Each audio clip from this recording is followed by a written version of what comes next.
kábíyèsí Olódùmarè, kábíyèsí Ifá, akéwì lórí ìfẹ̀tà Ọlọ́run káàkiri àgbẹ̀lẹ̀ pátá fún ìtẹ̀fín wo nìfọ́, ìtẹ̀fín gbòò nídìí láṣẹ lọ́wọ́ Olódùmarè, láṣẹ lọ́wọ́ Ifá. Information kan la gbọ́ nípa àwọn ìlú táyé pé Islam ti dominate, tí Islam ti wá ń dààmú wọn. Èmi náà fẹ́ kẹ́yìn náà gbọ́ information yìí. Ní country yìí, Somalia, ẹ jẹ́ ká gbọ́ information yẹn. Tí bá ti wá fọ information yẹn tán, gbogbo àná àwa àjọ jókòó, àwa àjọ rò pé ṣé n tó tọ́ ni wọ́n ṣe. Torí Somalia yẹn sìn kò ń ṣe Islamic country. Wọ́n anywhere tí Muslim bá ti dé, wọ́n á fẹ́ bá claim ẹ̀ ní. Turkey ò kì í ṣe Islamic country, wọ́n claim ẹ̀. Àwọn olùpọ̀ bẹ́ẹ̀ tí ó ṣe Islamic country. But lónìí báyìí, wọ́n ti ń claim Islamic country. Nígbà tí wọ́n ti ń lo òfin Islam ń bẹ. Gbogbo rules Islam náà ti ń lò ń bẹ.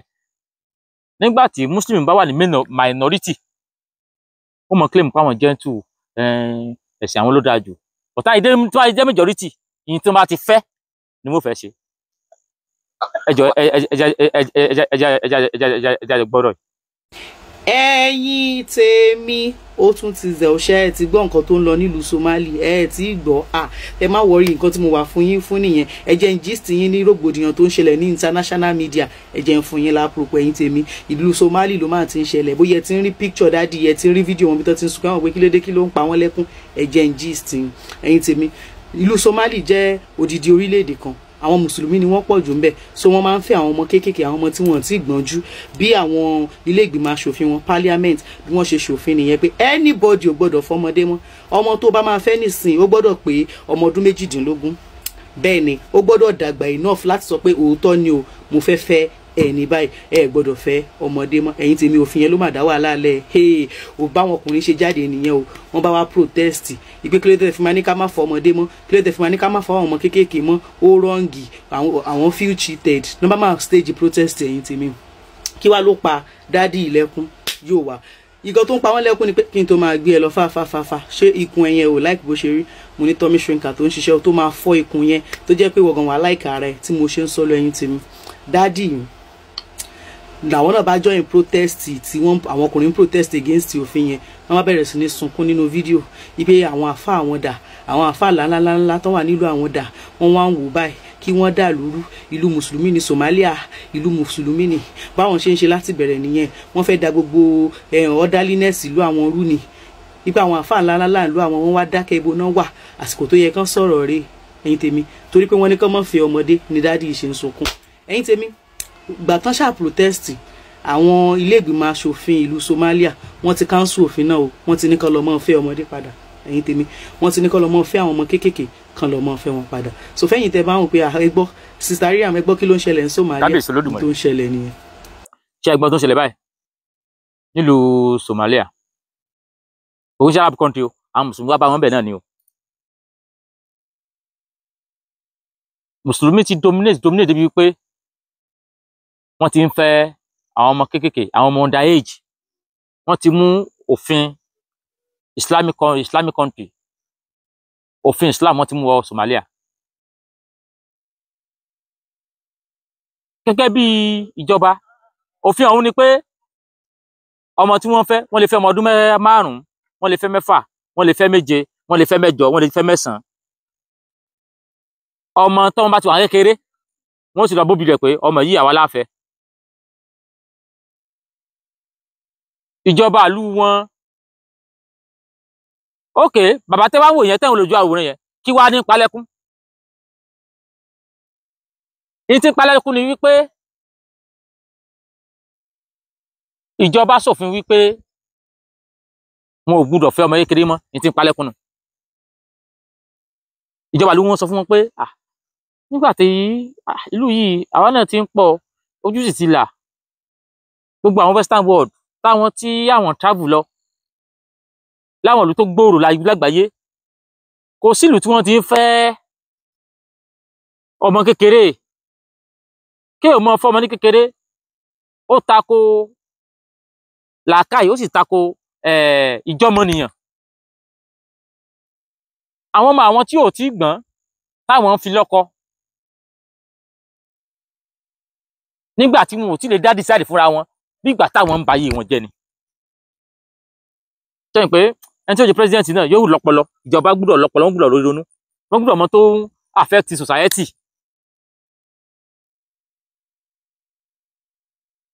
ìjọba mọ̀ pé mùsùlùmí ti àwọn alákatakítí wọn mọ̀ pé wọ́n ti dominate mọ́ àwọn lọ́wọ́. àwọn àbá yìí àtàwọn gbogbo ìjọ mùsùlùmí tó wà níbẹ̀ nígbà tí ìjọba sọ pé ká mọ fọmọ kékeré nígbà tí yẹn ń fi ẹ̀tọ́ ọmọnìyàn dùn ní ọmọ tí ò tí gbọ́n tẹ́ pé nígbà tí ó bá gbọ́n ilé ọkọ ló gbọ́njú sí. báwọn àbá yìí wọ́n lọ kó gúrùpù jọ ní bàbá tó sunkún egbèrè yìí, wọ́n lọ kó àwọn gúrùpù wọn jọ nu àti sàyẹ́tì gúrùpù àti sàyẹ́tì gúrùpù. wọ́n á lọ kóra wọn jọ, wọ́n á ká wọn lọ́pọ̀lọpọ̀, wọ́n á ṣe protest, wọ́n lọ sí president villa, wọ́n lọ governor kìíní, wọ́n sàn da gbogbo country yẹn rú. wípé ìjọba ṣe pé àwọn ọmọ fọmọ kékeré mọ́. ní tí ìjọba sọ ni pé káwọn náà ṣe bí àwọn advanced country láìpẹ́ ọmọ gbọ́dọ̀ wọ 18 years kọ́ mo ti lè decide fún rẹ̀ kí o tó lè fi lọ́kọ. pé ìṣẹ̀lẹ̀ ní bẹ́sẹ̀ bẹ̀rẹ̀ sí ní da gbogbo òlúrú nù. wọ́n wá ń da gbogbo òlúrú débi tí ìjọba fi wá sọ pé á da òfin tá a ṣe àti káńsù ẹ̀ ẹ bá fẹ́ ọmọ kéékèèké lọ. ìjọba Somalia sọ pé ó dá òfin tá a ṣe kí ọmọ pé 20 years àti káńsù ẹ̀ ẹ bá fẹ́ ọmọ kéékèèké lọ. inú wa ṣẹ́dùn wọn àṣẹ ìdomi àlàáfíà láàmú mọ́. ṣe pé tá à ń sọ Nàìjíríà ni ohun tá à ń sọ nílẹ̀ Yorùbá nìyí, ohun tá à ń sọ nìyí. òfin kí ọmọ fọmọ kékeré Yorùbá takò ṣùgbọ́n Haúsá ò takò, Fúlàní ò takò, Ìgbò takò.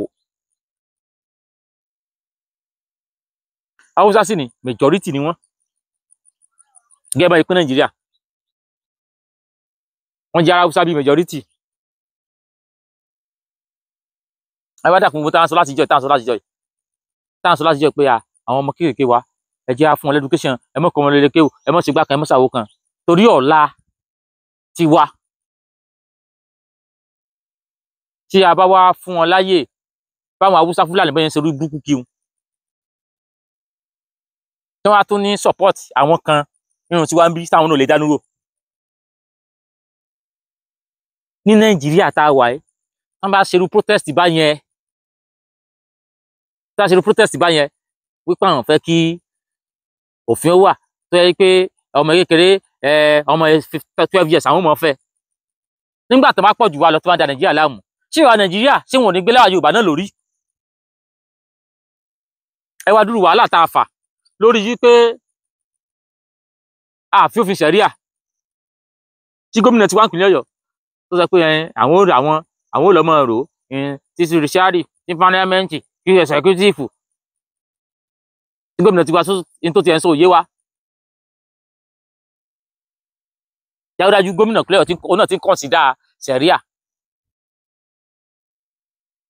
Ọ̀ṣun àwọn náà consider, àwọn náà sì ń wò, wọ́n sì ń darúgbó ká máa lo ṣẹ̀ríà. tábà tí wàá fi jẹ́ kí wọ́n wọ Yorùbá lára kò sígbà tí irú protest yìí náà ní wáyé Nàìjíríà. kẹsà àwọn Yorùbá tí wọ́n gbé ṣẹ̀ríà lọ́wọ́ nílẹ̀ Yorùbá ìwọ̀nba ni wọ́n, ṣùgbọ́n tó bá káwọn èèyàn wọlé láti north ṣe pé Fúlàní, Haúsá, Islamic agenda bó ṣe máa ń ṣe nìyẹn. tá a ti ní plan tó bá káwọn èèyàn wọlé láti north tó ń wọ Ọ̀yọ́ state tó ń bẹ̀rẹ̀ protest lọ government house tó lọ governor's house tí gómìnà rí pé ṣe gómìnà ti wá nípìnlẹ̀ Ọ̀yọ́ òun ti àti consider àwọn tẹ́lẹ̀ náà tó gómìnà rí pé àwọn ilé ó dàlúrú tó gbà fún wọn. wọn ò tún rẹ́ǹtì àwọn tọ̀yọ́ ti Ìwó tilẹ̀ Haúsá wọ́n tún rẹ́ǹtì wọn lọ sẹ́kọ̀ọ́. bẹ́ẹ̀ ni mo ṣe àṣìwò gbogbo ilẹ̀ Yorùbá tí ó do ṣẹ̀ríà. wọ́n ní ìgò mọ́gbìn lójú àtòkè láti ń wò á ti rí lókèrè báyìí à ń sọ fún gbogbo ẹ̀yin ọmọ Yorùbá a ti ń rí lókèrè báyìí à ń sọ fún gbogbo ẹ̀yin ọmọ Yorùbá ojoojúmọ́ ni wọ́n strategize bí wọ́n ṣe gbalẹ̀ Yorùbá fáwọn ọ̀ràn Fúlàní fáwọn ọ̀run sẹ̀ríà tí wọ́n bá gbalẹ̀ Yorùbá lọ́wọ́ wa ṣé wọ́n fẹ́ ṣe káwọ ọmọ kó sákùnlẹ̀ Yorùbá ni torí nílẹ̀ Yorùbá lónìí tá à ń sọ̀rọ̀ yìí kó o tó rìnrìn kìlómítà kan kò tẹ̀lé kó o tó rìn 100 meters láàrin ìgboro ó rí ẹlẹ́yà tó bojú ọmọbìnrin tán sọ ní òkùnkùn tán ní máa gbé ní òkùnkùn wòye mọ́lẹ̀ ó rí kó o tó rí 100 meters níbi táwọn èèyàn wà ó tún rí ẹlẹ́yà wọ́n ti achieve níyẹn díẹ̀ ṣùgbọ́n ètò lè jù ní pé wọ́n á fẹ́ impose kí ní everybody lórí Somalia sì wọ́n ti impose everybody lórí ǹjẹ́ òfẹ́ kí ló dàrú gbogbo yẹn wá káàkiri àgbáláyé gbogbo yẹn mọ́ ẹ̀kọ́ Yorùbá à ń bẹ̀ yín náà dákun ẹ bá àdìdé bílíò ṣe ní dàrú òfin ṣẹ̀ríà òfin káwọn bọ́mọ eke sùn òfin tí ń dàrú ni òfin tí ń bọjọ́ ọ̀la ọmọbìnrin jẹ́ ni lábẹ́ òfin Nàìjíríà ọmọbìnrin sì lẹ́tọ̀ọ́ mùsùlùmí pariwo ní ìsìn wọ́n ní yẹn ṣẹ̀ríà àní àwọn mùsùlùmí nìkan làwọn ò tí máa lò wọn ò tí ì pọ̀ ní nígbà tó bá ti pọ̀ tó á fi lè dominate wọn ò mọ lòfin lórí gbogbo ọmọ Yorùbá pátápátá ẹ lọ sí nọ́ọ̀tì ẹ lọ Kaduna ẹ lọ Kano tó àìsàn àsìkò àwẹ̀ ò bá jẹ́ Christian tó bá fi lè jẹun wọn ó lù ọ̀fọ́ lójú ni ó jẹ́ Christian ò jẹ́ Christian táwọn rí pé ó mú kúrò dání bóyá ó ti ẹ̀rùn àbí kankan wọn ó lù ọ̀fọ́ lójú ni tó bá bú Muhammadu ní nọ́ọ̀tì ní ìsìn ò bá jẹ́ Christian wọn ó lù yẹn pa ni ibi ó ti bẹ̀rẹ̀ rí o wọn kọ́ mọ́ sọ láàrin ayé pé àwọn ará aláàmọ́ lò tó wá ní pé àwọn ti pọ̀ wọ́n kàn gbófin lé ogun wa lórí ni ìlú Nàìjíríà ò ní dàrú o ilẹ̀ Yorùbá ló jẹ mí lógún ilẹ̀ Yorùbá ò ní dàrú ilẹ̀ Káàárọ̀-o-jíire ò ní dàrú à ń fi gbogbo èyí tẹ gba ọmọ Yorùbá káàkiri àgbáyé lólobó gbogbo ẹ̀yin ọmọ Yorùbá tẹ́ súnmọ́ àwọn olóṣèlú tẹ́yìn ìpẹ́yìn náà jẹ́ kú jẹ ẹ ti jẹ kẹ́hìn ìpẹ́yìn náà jẹ́ kú jẹ tí ò ń jẹ́ kẹ́nu yóò tọrọ ẹ̀yin tẹ́ wá súnmọ́ àwọn olóṣèlú ẹ bá a sọ fún wọn ìyìn tó ń ṣẹlẹ̀ láwọn ìlú yòókù rèé o ìyìn tó ṣẹlẹ̀ Somalia lámúrà yìí kẹ́ ẹ dákun kẹ́ ẹ jẹ́ agbára di Nàìjíríà náà kẹ́ ẹ jẹ́ agbára ilẹ̀ Yorùbá ó ti wọ nọ́ọ̀tì náà o kó mọ̀ wọlé Yorùbá o ojú òní tiwa o gbẹ̀yìn tẹ́ ń wọ̀ káàkiri àgbáláyé ojú tẹ́ fún òní fọ́ ojú tẹ́ fún òní di mo kí wa ní àràbọ́rú ẹ̀làbọ̀yè bọ́ ṣiṣẹ́ o. kábíyèsí Olódùmarè iléeṣẹ́ Renix làwà wọ́n ti ṣe onírúurú oògùn tí àwọn èèyàn lò fún onírúurú àìsàn tí àwọn èèyàn ṣe nǹkan sára táwọn èèyàn tó wá ń béèrè pé sọ́túnú eléyìí láti pé lónìí á dé iléeṣẹ́ Renix láti wá béèrè àwọn àkọ́tún oògùn tí ẹ̀ tún fi lè wo onírúurú àìsàn tó tún ní fún wa. Orúkọ tèmi ò yí padà, Ọmọ́wùnmí náà sì ni mò ń jẹ́ láti iléeṣẹ́ Renix Reshape. A ti mú wá sétí gbọ̀yìn ògbóǹtarìgì àwọn oògùn tí ó ti iléeṣẹ́ Renix Reshape jáde, ṣùgbọ́n lénìí àwọn èyí tí a ṣẹ̀ṣẹ̀ ṣe jáde ni a fẹ́ wá ṣàlàyé fún yín. Àkọ́kọ́ ń bẹ̀ òun là ń pè ní Kiss PP7 antibiotics.